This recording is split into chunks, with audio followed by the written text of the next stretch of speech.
नमस्कार, जय हिंद। भारत तक देख रहे हैं आप और मैं हूं ऋषिराज। बात करेंगे एक बहुत खास स्ट्रेटेजिक खबर की। दरअसल रशिया यूक्रेन का जो युद्ध चल रहा है उसके कारण पूरी दुनिया की नजरें जो हैं वो रशिया पर टिकी हुई हैं, यूक्रेन पर टिकी हुई है कि वहां क्या कुछ हो रहा है। हर किसी की कोशिश है कि कैसे भी करके पुतिन को मनाया जाए, रोका जाए।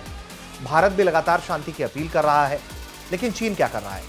चीन तो रशिया के पीछे खड़ा है और वो विरोध कर रहा है जो इकोनॉमिक सैंक्शंस लगाए जा रहे हैं रशिया के खिलाफ। वहीं दूसरी तरफ वो भारत के खिलाफ भी जो है वो अपनी तैयारियों को कम नहीं कर रहा है। अब हम ऐसा क्यों कह रहे हैं, इसको भी हम जरा आपको विस्तार से समझाएंगे और यही खबर है।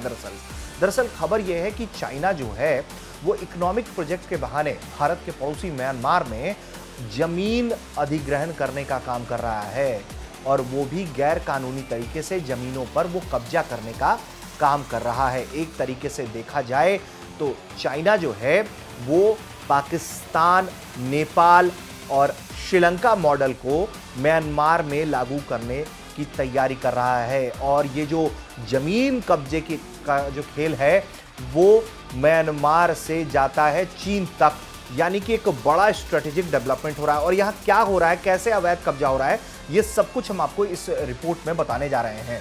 तो खबर यह है कि म्यांमार में तेल और गैस परियोजना में एफडीआई के जरिए जो है वो चीन लगातार लाखों करोड़ों के काम कर रहा है। और ये जो चीनी स्वामित्व वाली कंपनियां हैं वो वहां पर मौजूदा कानूनों का उल्लंघन करके अवैध तरीके से जमीन का अधिग्रहण कर रही है। चाइना नेशनल पेट्रोलियम कॉरपोरेशन और south east Asia oil pipeline company और south east Asia gas pipeline company जो है, इसके जरिए चीन जो है वो $2.5 बिलियन का सबसे बड़ा काम म्यांमार के अंदर कर रहा है। और इसे म्यांमार चीन तेल और गैस परियोजना के तौर पर देखा जा रहा है। गैस और तेल पाइपलाइन जो है वो रखाइन राज्य के क्योक फ्यू से शुरू होते हुए चीन के साथ पूर्वोत्तर सीमावर्ती शहर जिसका नाम खाम है वहां खत्म हो रही है और इसकी दूरी जो है वो तकरीबन 793 किलोमीटर है। म्यांमार चीन पाइपलाइन जो है उसको लेकर वॉच कमेटी जो है, उसको पे निगरानी रखने वाली एकमात्र जो कमेटी है नागरिक समाज संगठन, वो जो है वो म्यांमार चीन तेल गैस परियोजना को लेकर जो है वो उसने कई रिपोर्ट जो है वो दाखिल किया है। उसने पाया है कि कई गड़बड़ियां चल रही हैं जिसका हम इस रिपोर्ट में जिक्र कर रहे हैं।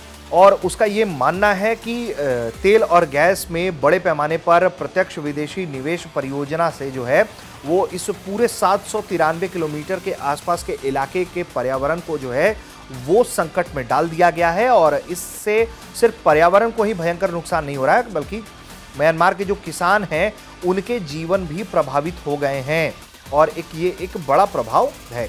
विदेशी निवेश जो कानून है म्यांमार का, उसके मुताबिक जो है म्यांमार चीन पाइपलाइन परियोजना को लंबी अवधि के भूमि पट्टे समझौते के माध्यम से जो है वो म्यांमार सरकार से पाइपलाइन मार्ग के लिए भूमि पट्टे पर देने का अधिकार है।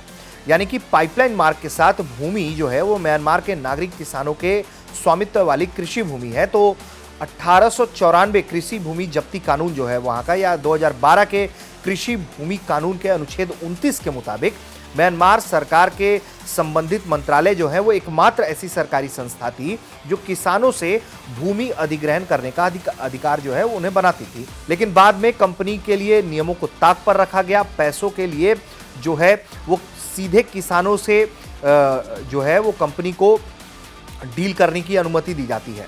और इसके बाद जो अध्ययन होता है उसमें ये मालूम पड़ता है कि ये जो तमाम काम हुए वो बिना कानूनी तौर पर हुए हैं। बिल्कुल ये सारे गैर कानूनी काम रहे। और तो और इसमें यह भी मालूम पड़ता है कि ये जो शोध किया गया जिन 6 टाउनशिप में जहां से ये परियोजना होकर जाती है उनमें से 2 शहर जो हैं वो क्योक पड़ाउंग और नागफे टाउनशिप के में जो विशेष मामले जो देखे गए वो ये कि किसानों को मुआवजे के समझौते की कॉपी तक नहीं दी जाती है। और इस तरीके से किसानों को ये तक नहीं पता चलता है कि आखिर में आधिकारिक तौर पर उनके मुआवजे की राशि कितनी है या नहीं है, और जो प्राप्त राशि थी उस समझौते में कितनी दिखाई गई ये भी नहीं उन्हें मालूम पड़ती है। तो कुल मिलाकर जो स्थिति है वो ऐसी है कि चीनी कंपनियां जो है वो म्यांमार के अंदर मनमानी कर रही हैं। और ये जो परियोजना है वो म्यांमार के वेस्टर्न बॉर्डर से चाइना के बॉर्डर तक जाती है, यानी कि एक तरीके से पूरी तरीके से ये कनेक्टिविटी रूट चाइना जो है वो तेल और गैस परियोजना के बहाने खड़ा कर रहा है। और इस वक्त म्यांमार के अंदर सैन्य शासन है और चाइना इस बात का बखूबी फायदा उठाता हुआ दिख रहा है। भारत की लगातार म्यांमार को लेकर नजर बनी हुई रहती है। ऐसे में ये जो स्ट्रेटेजिक डेवलपमेंट है, इसके जरिए म्यांमार के सहारे जो है, चूंकि म्यांमार जो है वो भारत का एक अहम रणनीतिक साझेदार है, ऐसे में चाइना अगर म्यांमार के अंदर इस तरह के बड़े खेल कर रहा है तो भारत को बहुत ही ज्यादा सतर्क रहने की जरूरत है। आप देख रहे थे भारत तक। आपको हमारा ये वीडियो कैसा लगा हमें कमेंट करके बताइए। देखते रहिए भारत तक।